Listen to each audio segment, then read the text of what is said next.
We shall soon know the final outcome of the Al-Doura case, a trial opposing since 2006 French public television to Philippe Karsenty, president of a media rating agency, which accuses France Télévisions of having broadcasted in 2000 a fake news report showing a 12-year-old Palestinian boy, Mohammed Al-Doura, die in the laps of his father, shot by Israeli forces in Gaza in the first days of the intifada.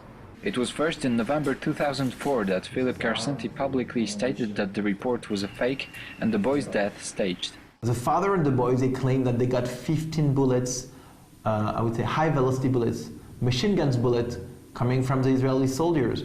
If you look at their bodies, their t-shirts or the wall, there is not a single drop of blood. It doesn't make sense. It's completely ridiculous. And as I told you, the dead boy who raised his elbow and looks like, it doesn't make sense. Everything is ridiculous. All their claims are ridiculous. All their claims are lies.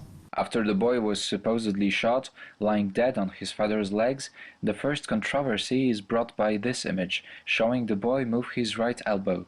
Besides, according to ballistic experts, the size of bullet holes doesn't seem to correspond to the location of Israeli shooters. So you see the bullet holes, which are ridiculous, and the angle doesn't fit. The ballistics shows it doesn't make sense.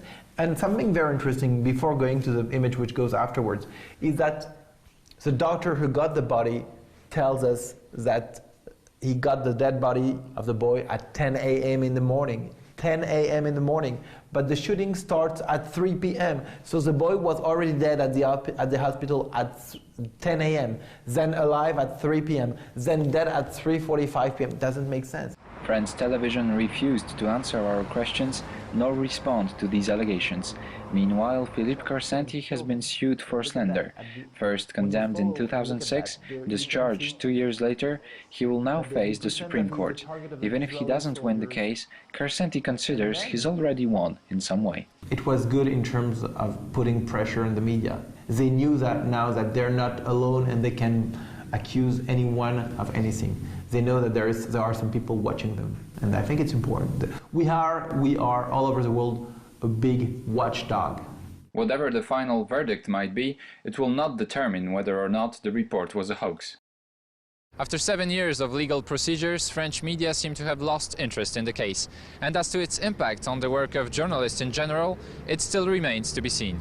This is Piotr Czarzasty for JN1 in Paris.